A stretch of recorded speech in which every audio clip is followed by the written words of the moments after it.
될 것이니 마지막 나팔에 눈 깜짝하는 순간에 그러하리라. 나팔 소리가 나면 죽은 자들이 썩지 아니하는 몸으로 일으켜지며 우리도 변화되리라. 여러분, 바울은 그 당시에 주님이 오실 줄 알았습니다. 사실 오실 수도 있었어요, 주님이. 이제 그거는 내일 하겠습니다. 주님이 오실 수도 있었어요. 근데 연기됐습니다. 예? 엘리야하고 상관이 있습니다. 엘리야와 상관이 있어요. 그러니까 내일은 엘리야에 대해서 한번 성경 하나만 찾아보고 이제 내일 넘어가죠. 말라기 4장 5절 보겠습니다. 보라, 내가 주의 크고 무서운 날이 오기 전에, 이건 심판날이죠, 선지자 엘리야를 너희에게 보내리니 그가 아비들의 마음을 자식들에게로, 자식들의 마음을 그들의 아비들에게로 돌이켜 내가 와서 땅을 저주로 치지 않게 하리라. 주님이 지상재림할 때에 엘리야를 보내신다는 약속이 있고 그 약속대로 요한계시록에 나타났습니다. 엘리야에 대한 말씀, 복음서에 주님이 하신 말씀, 마태복음, 누가복음, 여기에 보면은 엘리야에 대한 말씀을 주님이 자세하게 하신 말씀이 있어요. 이 엘리야에 대한 말씀을 우리가 잘 봐야만 우리가 또 그 속에서 주님의 재림과 관련되는 일들을 깨달을 수가 있습니다. 그건 내일 하도록 하겠습니다. 기도하겠습니다. 주님, 감사합니다. 성경에 다 이렇게 기록이 되어 있는데 오늘 좀 읽겠습니다. 11장의 말씀이 완전히 깨달아져야만 됩니다. 가장 중요한 장입니다. 11장이. 왜 그런지 지금 여러분이 아직 왜 꼭 그럴까 이렇게 생각이 들지도 몰라도 이제 나중에 11장이 끝나고 보면은 아마 알아지게 될 겁니다. 우리 11장 3절부터 다시 한번 쭉 읽겠습니다. 내가 나의 두 증인에게 권세를 주리니 그러면 그들이 굵은 베옷을 입고 1260일을 예언하리라고 하더라. 이들은 땅에 하나님 앞에 서 있는 두 올리브 나무이며 두 촛대니라. 누구든지 그들을 해치려고 하면 그들의 입에서 불이 나와 그들의 원수를 삼킬지니 누구든지 그들을 해치려고 하면 반드시 이와 같이 죽게 되리라. 이들에게는 하늘을 닫는 권세가 있어서 그들이 예언하는 날 동안 비를 오지 못하게 하고 물을 피로 변하게 하는 권세도 있어 원하는 때면 언제든지 온갖 재앙으로 땅을 치리로다. 또 그들이 자기들의 증거를 끝마칠 즈음에 끝없이 깊은 고랑에서 올라온 짐승이 그들과 전쟁을 하여 그들을 이기고 또 죽이리라. 그리하여 그들의 죽은 몸들이 큰 도성의 길거리에 놓이리니 그곳을 영적으로는 소돔과 이집트라 부르며 우리 주께서 십자가에 처형되신 곳이라. 또 백성들과 족속들과 언어들과 민족들 중에서 온 사람들이 그들의 죽은 몸들을 사흘 반 동안 구경하며 그 죽은 몸들을 무덤에 장사하는 것을 허락하지 아니하리라. 땅에 사는 자들은 그들로 인하여 즐거워하고 또 기뻐하며 서로 선물을 보내리니 이는 두 선지자가 땅에 사는 자들을 괴롭게 하였기 때문이라. 사흘 반 후에 하나님께로부터 온 그 생명의 영이 그들에게로 들어가니 그들이 자기 발로 서더라. 그러자 그들을 바라보던 자들에게 큰 두려움이 임하더라. 그들이 하늘로부터 나는 큰 음성을 들었는데 그들에게 말하기를 이리 올라오라 하므로 그들이 구름을 타고 하늘로 올라가니 그들의 원수들이 그들을 바라보더라. 또 같은 시간에 큰 지진이 일어나서 도성의 10분의 1이 무너지니 그 지진으로 죽은 사람들이 7,000명이었더라. 남은 자들은 무서워하며 하늘의 하나님께 영광을 돌리더라. 저는 성경 말씀을 인도하는 인도자입니다. 그러면은 하나님의 말씀을 우리가 계속해서 연결해서 읽을 때, 볼 때 성령의 기름 부음이 여러분들을 가르칠 수 있습니다. 저는 다만 인도하는 사람입니다. 성령의 기름 부음이 너희를 가르치리니 아무도 너희를 가르칠 자가 없다고 그랬습니다. 그 얘기 뭔가 하면은 깨달아지는 것은 본인에게 성령의 기름 부음이 있어야 되고 본인이 성령님께 간구해서 정말 깨닫기를 원할 때 깨달아지는 거죠. 앞에 있는 인도자가 아무리 말을 잘한다고 해서 알아지는 게 아닙니다. 또 앞에는 인도자가 아무리 가르치려도 되지 않고 인도자 자체도 이걸 깨닫지 않고서 얘기해봤자 아무 효과가 없습니다. 그렇기 때문에 되도록이면 성경을 많이 읽는데, 왜 그러냐면 읽는 가운데 그게 연결이 되기 때문에 거기서 그 빛을 딱 바라보면서 깨달아야 됩니다.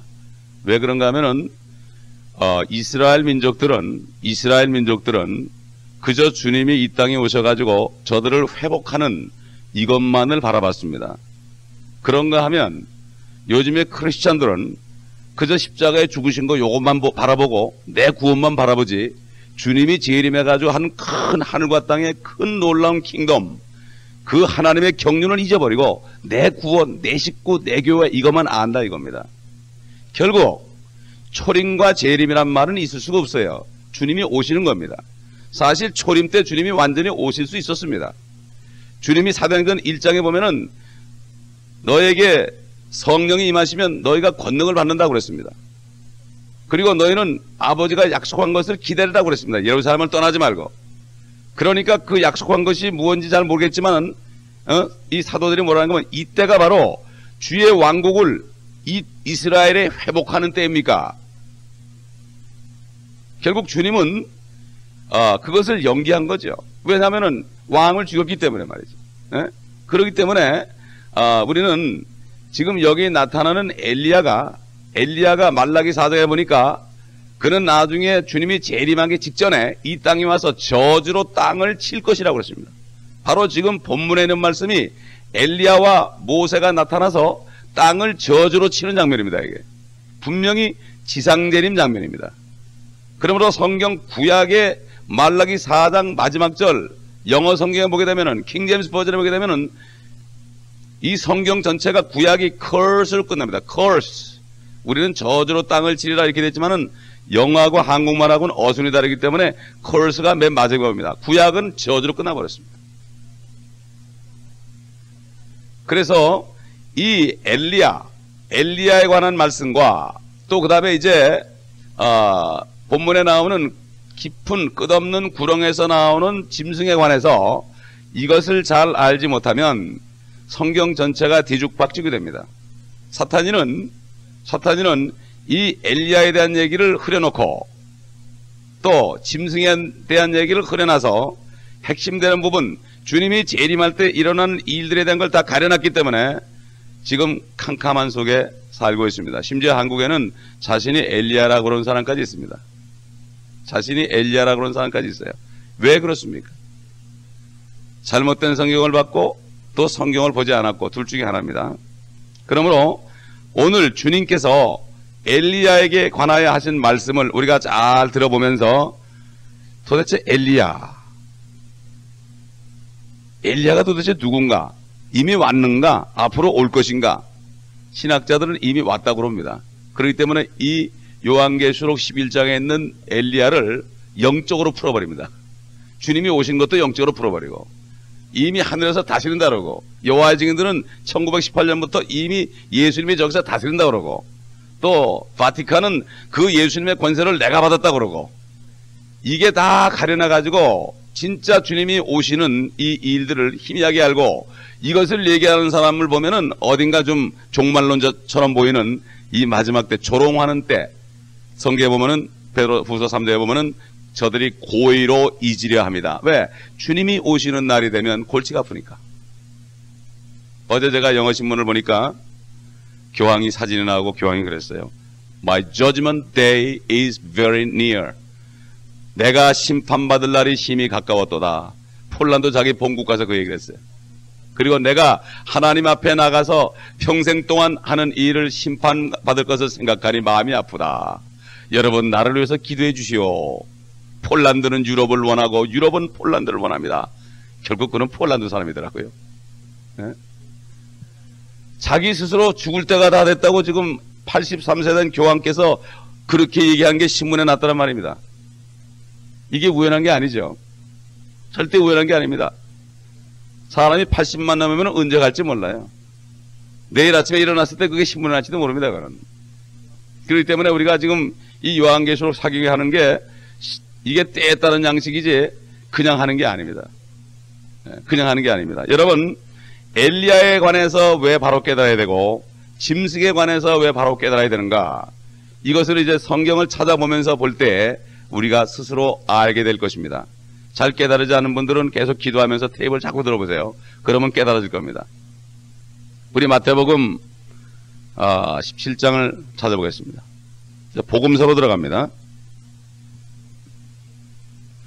성경 전체를 다 보지 않고서는 말씀이 깨달아지지 않고 성경을 정말 생명을 다해서 내가 이거 못 깨달으면 나는 정말 실패한다는 마음을 가지고 달려든 사람에게 깨닫게 해주죠.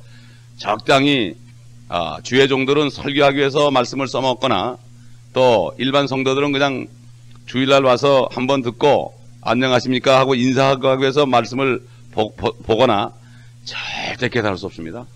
이 말씀이 하나님이라고 그러는데요. 말씀을 멀리하는 사람은 아무리 주여 주여 그래도 결국 하나님을 멀리하는 거죠.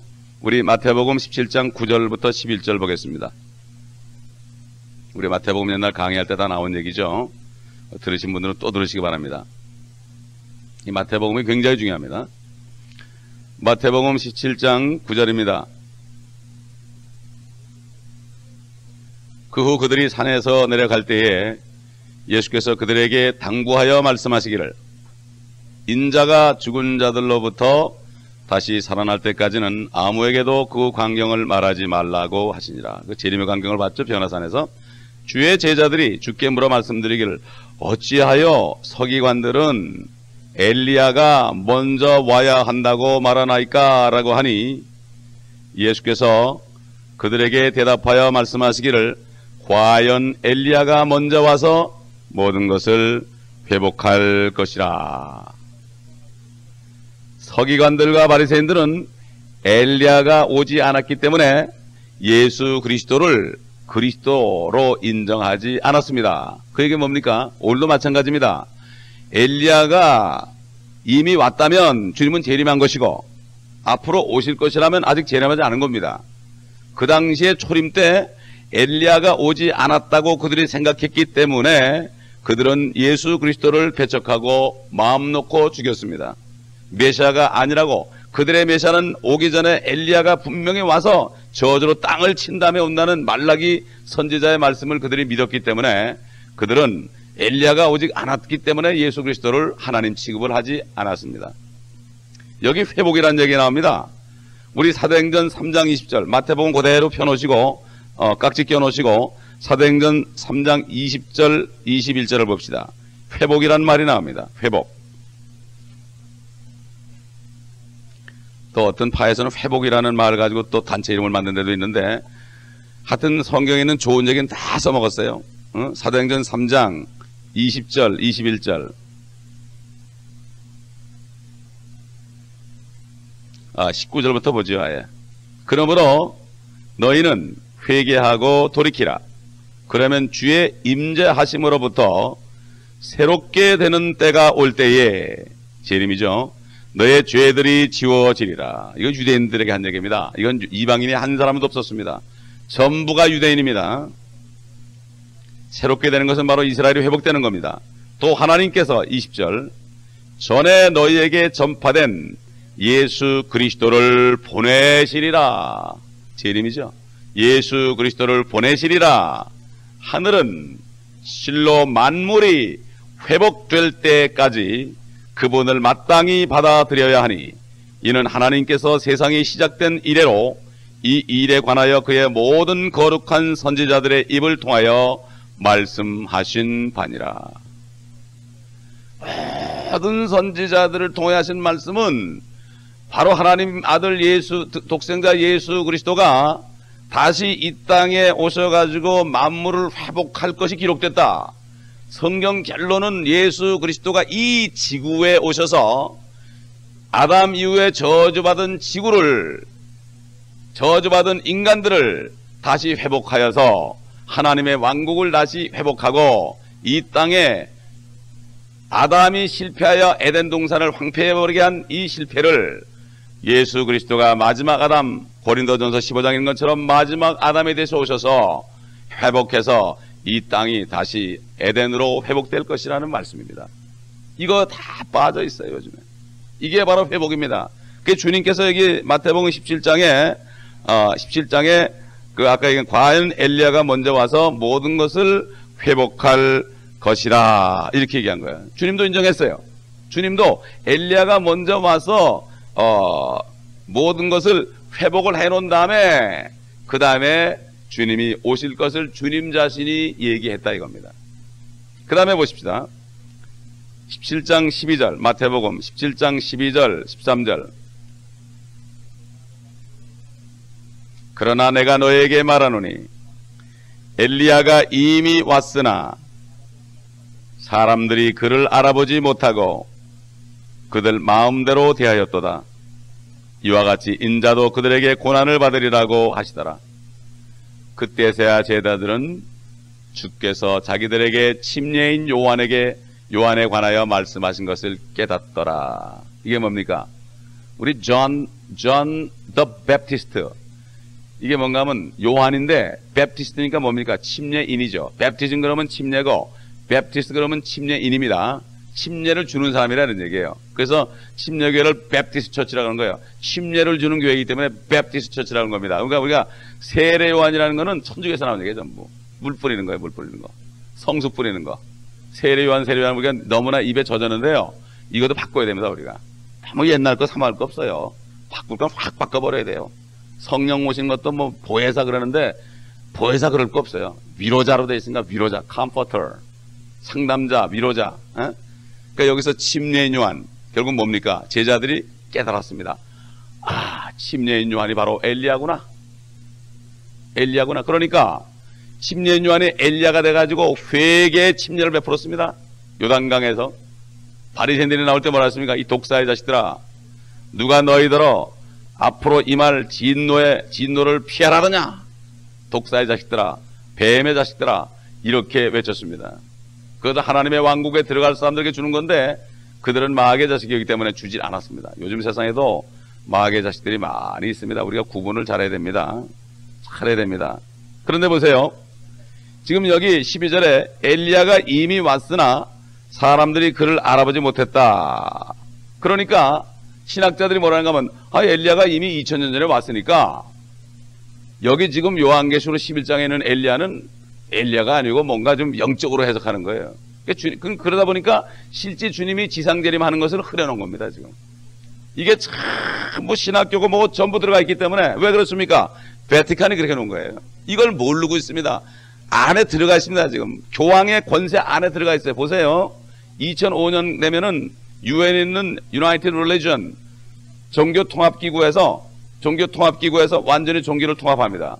거기 들어가지 않은 사람들은 이제 엄청나게 핍박을 하고 미국에 벌써 그거 반대하는 목사들 잡아 집어넣을 수용소가 있습니다. 그때 되면 진짜 목사, 가짜 목사가 다 구별됩니다.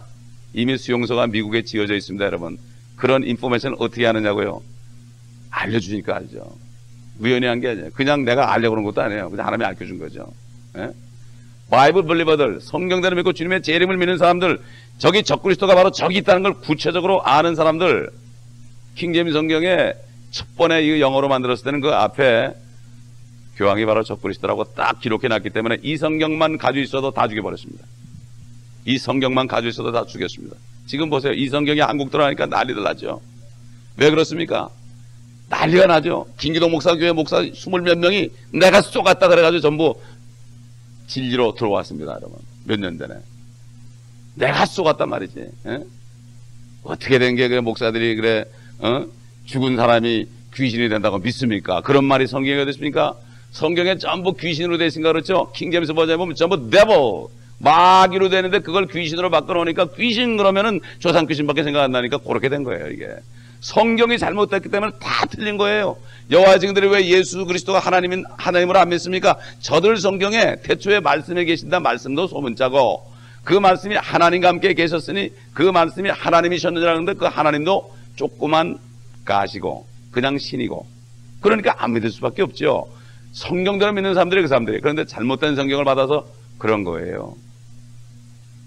한국에 얼마나 많은 사람들이 산에 올라와서 성경을 연구합니까? 잘못된 걸 연구하니까 다 이상하게 변질되고 마는 거예요. 여러분, 박태선이나 그 다음에 통일교회 문선명 같은 사람 처음에 뜨겁게 시작한 사람들입니다. 그러나 왜 잘못됐습니까? 결국 성경 때문에 그렇게 된 겁니다. 이게 사탄이는 성경 바꿔놔가지고 완전히 망하게 만든 겁니다. 이거를 알아야 되는데 목사님들까지도 1.1핵도 변화될 수 빠질 수 없습니다. 그러는데도 없음이라고 얘기하면 뭐 그럴 수 있죠 뭐. 아니 목사님 그 없음이라는 성경을 왜 성도들한테 줍니까? 아이 그 성경을 바꾸면 시험 들잖아요. 누가 시험을 드냐고요? 목사님이 마귀 시험에 들었는데 무슨 얘기냐고 말이지. 헛소리하지 마시라고 말이야. 저 그렇게 얘기한다고요. 그렇잖아요. 없음 그랬는데 없음이 없는 게 있는데 그거를 성도들에게 먹여줘야지. 없음이라는 성경을 주니까 그러고서 진짜로 주면은 시험 받는다는 얘기는 내 혼자만 봐요. 내 혼자만 보고 성도들은 안 줘요. 그래. 이게 뭐예요? 옛날 캐톨릭하고 똑같지. 일반 성도들은 못 보게 하고 자기만 보는 거 그게 뭐예요? 무지하게 만들어가지고 내가 배워가지고 그냥 가르친다 이거예요. 너희 나를 따르라 이거예요. 다 줘가지고 스스로 깨닫게 해야죠. 그래 열매를 많이 맺지 않겠습니까? 이런 때에 살고 있습니다 지금. 그럼 이게 어떻게 된 얘기인가? 그럼 침례인 요한이 엘리야란 말인가? 이상하지 않습니까 여러분? 혼동에 가게 돼 있죠. 우리 누가복음 9장을 보겠습니다. 누가복음 9장.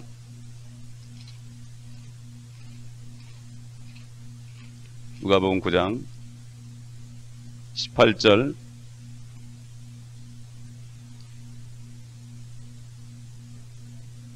이 성경을 계속 찾아볼 때 말이죠. 성경 스스로가 해석을 합니다.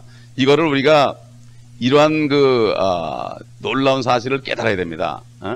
누가복음 9장 18절 그 후 주께서 혼자 기도하고 계실 때 제자들도 함께 있었더라. 주께서 그들에게 물어 말씀하시기를 무리들이 나를 누구라 말하느냐고 하시니 그들이 대답하여 말씀드리기를 침례인 요한이라고 하며 어떤 사람들은 엘리야라고도 하며 또 어떤 사람들은 옛 선지자들 가운데 한 분이 다시 살아났다고도 하나이다라고 하니라. 그럼 뭡니까?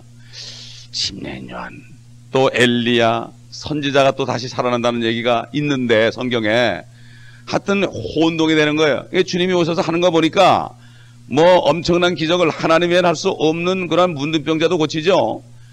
엄청난 역사를 행하니 이게 도대체 누굴까?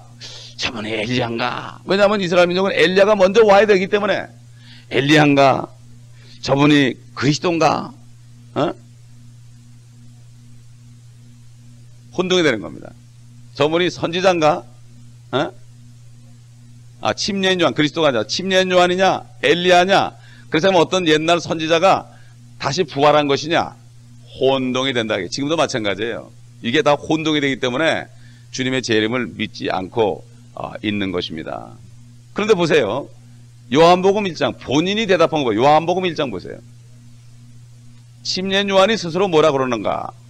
분명히 주님은 침례인 요한이 엘리야가 이미 왔다고 그랬어요. 엘리야라고 그러니까 제자들이 깨달았어요. 이분이 엘리야구나. 이분이 엘리야구나. 엘리야가 살아왔구나 이렇게 알았죠. 그 사람들은. 요한복음 1장 19절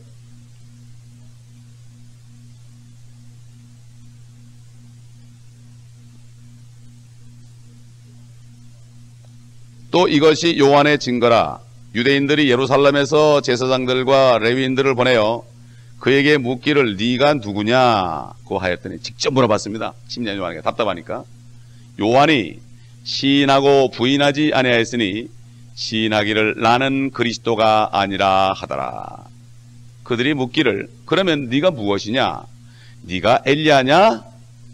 고 하니 그가 말하기를 나는 아니다. 분명히 주님은 엘리야라고 그러는데 자신은 나는 아니라고 하자. 그러면 네가 그 선지자냐? 그 선지자냐? 그 선지자는 신명기 18장 15절에 모세가 앞으로 나와 같은 선지자를 일으키리니 너희는 그의 말을 들으라고 그랬습니다. 그게 바로 그 그리스도로 오실 이 땅의 선지자로서 이 땅에 사역을 하러 오실 그리스도를 얘기하는 거거든요. 그게 신명기 18장 15절에 있는 바로 그 선지자 The prophet이에요. 그냥 선지자가 아니라 그 선지자냐고 하니 그가 대답하기를 아니라고 하더라. 그러므로 그들이 그에게 말하기를 네가 누구냐? 우리를 보낸 자들에게 가서 답변하게 하라. 너는 네 자신을 무엇이라고 하느냐고 하니 그가 말하기를 나는 선지자 이사야가 말한 것처럼 주의 길을 곱게 하라고 광야에서 외치는 자의 음성이라고 하더라. 이게 뭘까? 조금 요거는 좀 밀어놓으세요. 왜 이런 말을 했을까? 왜 이런 말을 했을까? 요한은 아니라는 겁니다. 아니라는 거예요. 얼마나 무슨 의미입니까 이게?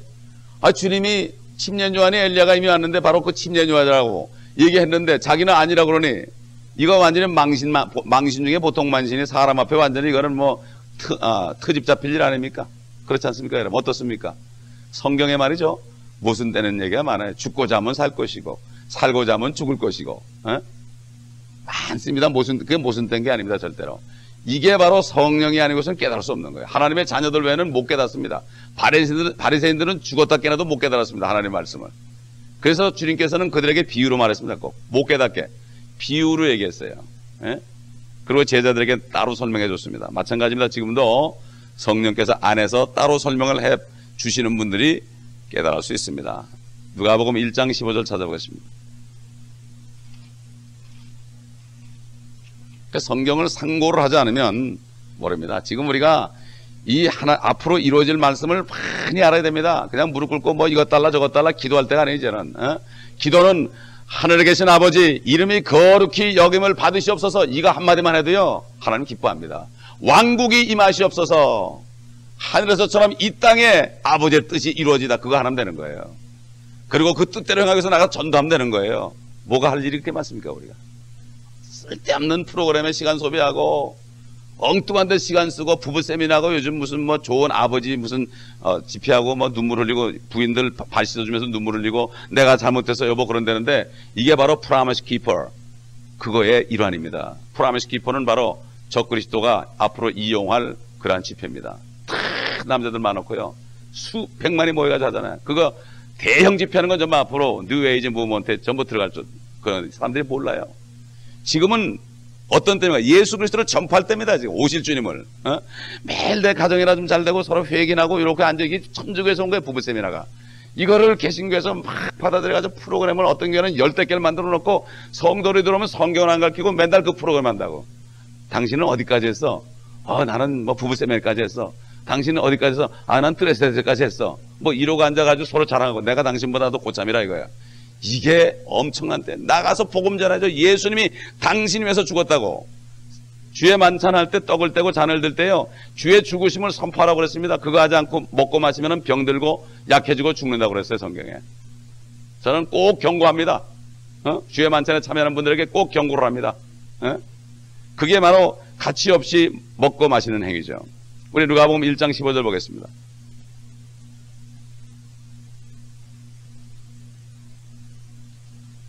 이제 침례인 요한이 엘리사벳 모태의 13절부터 보자. 13절부터. 그 천사가 그에게 말하기를 사가랴야 두려워 말라. 너의 기도가 상달되어 네 아내 엘리사벳이 네게 아들을 낳아주리니 그의 이름을 요한이라 하라. 너는 기뻐하고 즐거워할 것이요 또 많은 사람이 그의 출생을 기뻐하리라.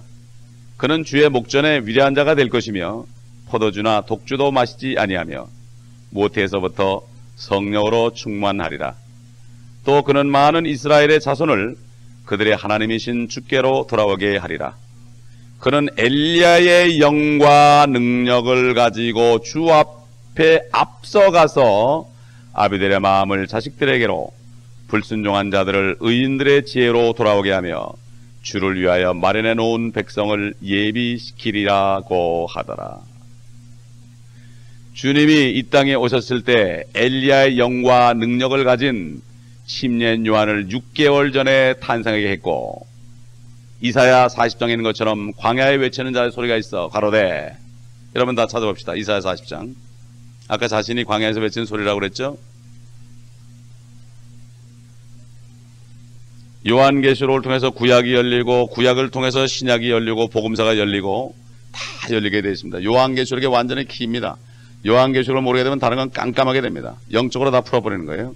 어디 뭐 대답한 응답되는 곳이 없으니까 다 추측하고 자기 나름대로 요한계시록에 주석을 다 써가지고 기독교 선언에 가면 혼란하고 골치가 아픕니다. 그냥 40장 3절 보면 광야에서 외치는 자의 음성이 있어 너희는 주의 길을 예비하라. 사막에서 우리 하나님의 대로를 곧게 하라. 모든 골짜기는 솟아오를 것이며 모든 산과 작은 산은 낮아질 것이라. 구부러진 곳이 곧게 되며 울퉁불퉁한 곳들이 평탄케 되리라. 주의 영광이 나타나게 될 것이며. 주의 영광이라고 할 땐 재림을, 항상 재림을 얘기합니다. 모든 육체가 그것을 함께 보리니. 모든 육체가 어떻게 봅니까? 주님이 이 땅에 오기 전에 육체가 볼 수 없죠. 육체 가진 사람은 하늘에 못 올라가기 때문에. 하나님이 이 땅에 오시기 전에, 육신을 입고 오시기 전에는 볼 수가 없죠. 이는 주의 입이 그것을 말씀하셨음이라 하는도다.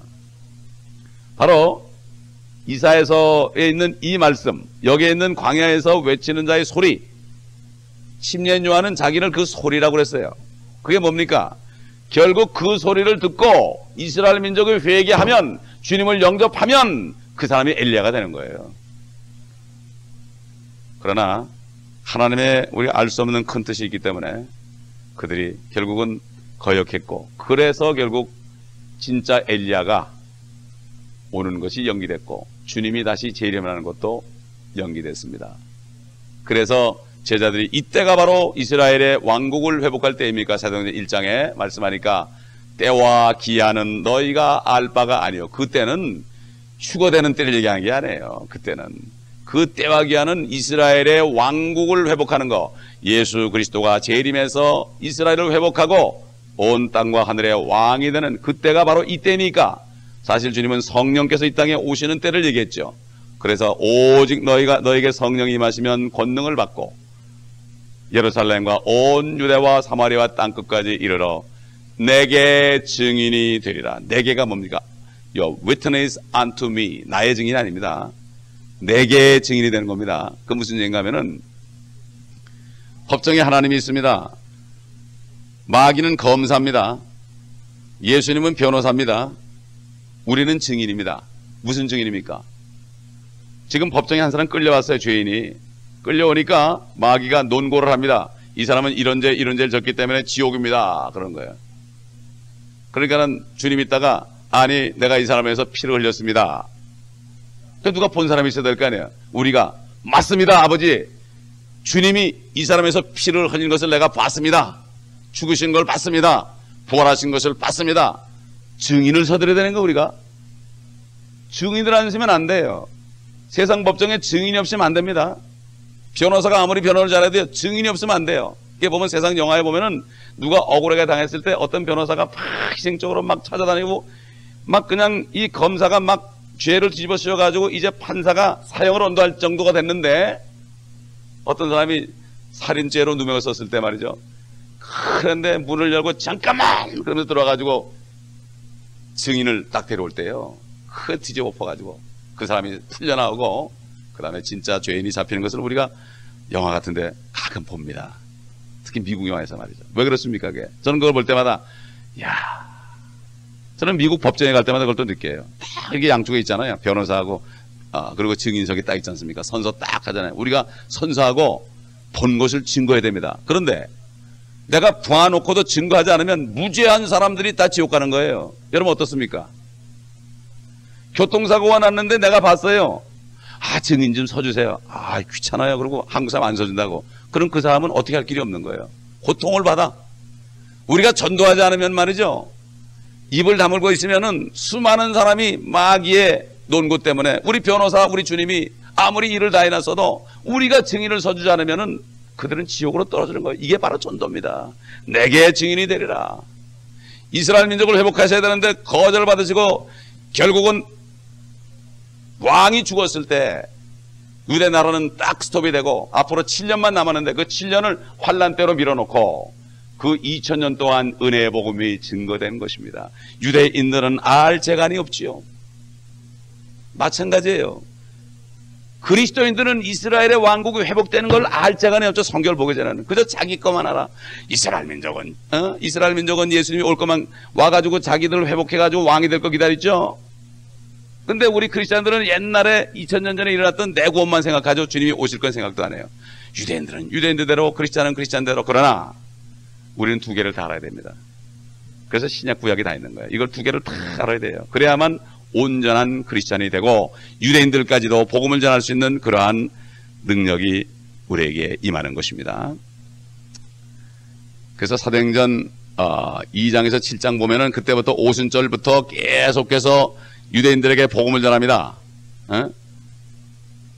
만약에 이스라엘 민족들이 성령이 임하셨을 때 예수 그리스도를 다 영접했다면 주님께서는 다시 오셨을 것입니다. 그때 당시 사람들은 그랬죠. 주님이 내가 가면 속히 올 것이라고 그랬어요. 그렇기 때문에 사도시대 교회들은 주님이 금방 오실 줄로 알고 있었습니다. 이게 수수께끼예요. 주님이 그때 이스라엘 민족이 완전히 회개를 하고 일부는 회개했죠. 3,000명씩 4,000명씩 회개했는데 일부는 회개했는데 전 민족이 회개를 했다면 그 침례인 요한은 바로 그분이 엘리야로 바뀌었을 겁니다. 우리 다 같이 사도행전 7장 보겠습니다.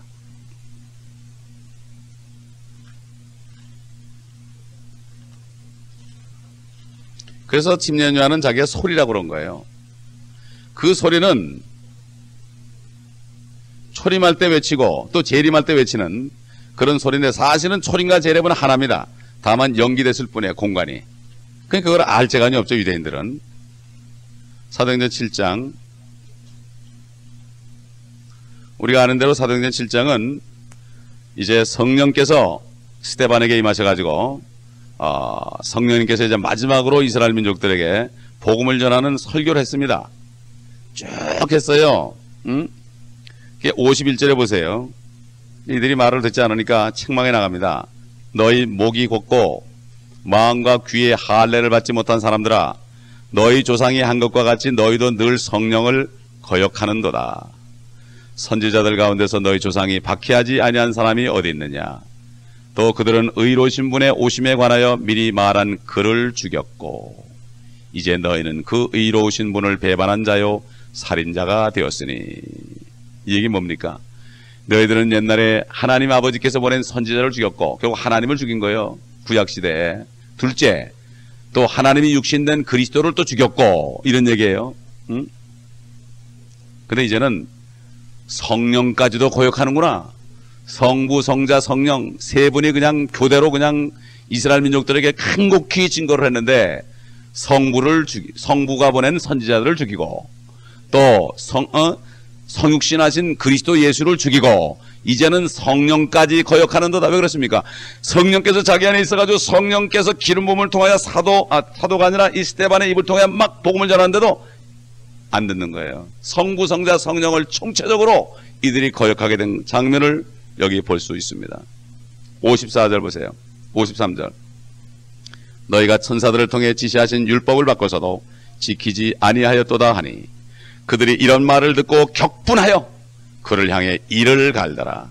그러나 그는 성령으로 충만하여 하늘을 주시하더니 하나님의 영광과 예수께서 하나님의 오른편에 서신 것을 보고 말하기를 보라 하늘들이 열리고 인자가 하나님의 오른편에 서신 것을 보노라.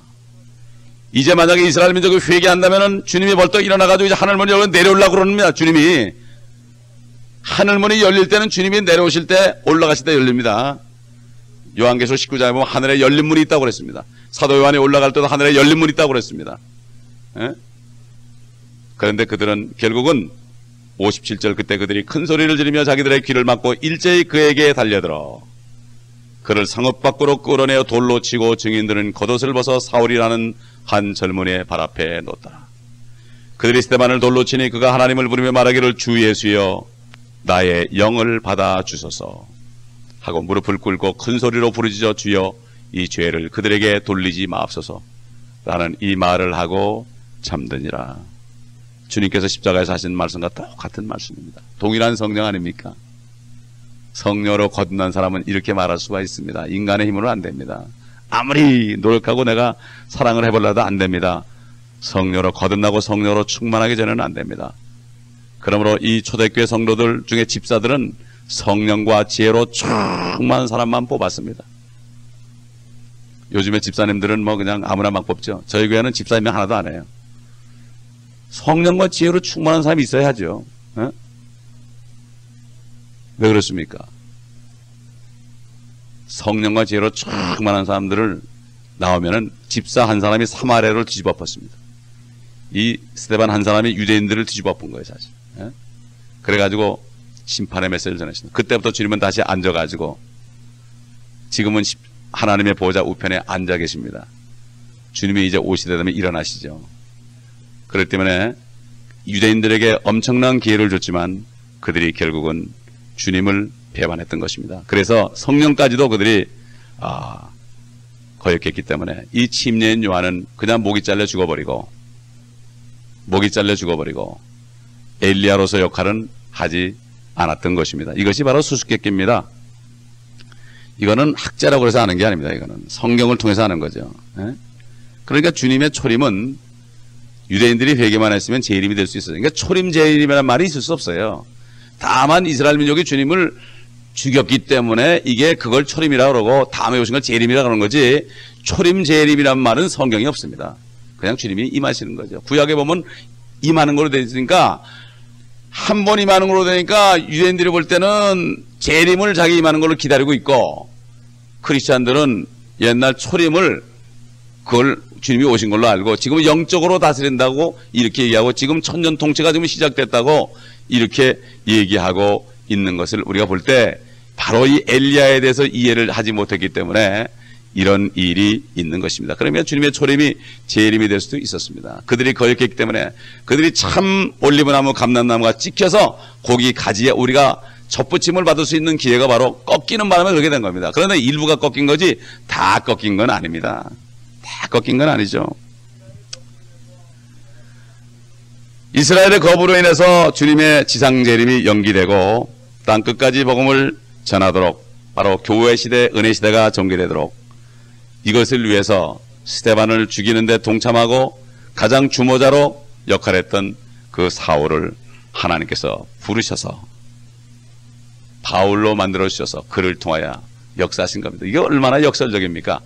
그 성령을 거역하는 사람들 무리에서 가장 주모자로서 스데반의 옷을 맡았던 사람, 내가 책임진다. 너희 스데반 돌로 쳐도 내가 지금 대제사장과 바리새인과 가장 친하기 때문에 너희가 돌로 쳐도 내가 절대로 묻지 않겠다. 옷을 맡아두고 치라고 그런 거예요. 예? 이런 사람을 하나님이 썼다는 자체도 굉장히 역설적인 얘기고 수수께끼 같은 얘기입니다. 그러나 우리가 하나님 말씀 전체를 깨달으려면 주님 만나기 전에 모르죠. 지금은 거울을 보듯이 희미하게 보지만 주님 만날 때는 얼굴과 얼굴을 대면하여 보리라. 지금 우리에게 계시된 만큼은 알게 됩니다. 우리 말라기 4장 4절 6절 보겠습니다.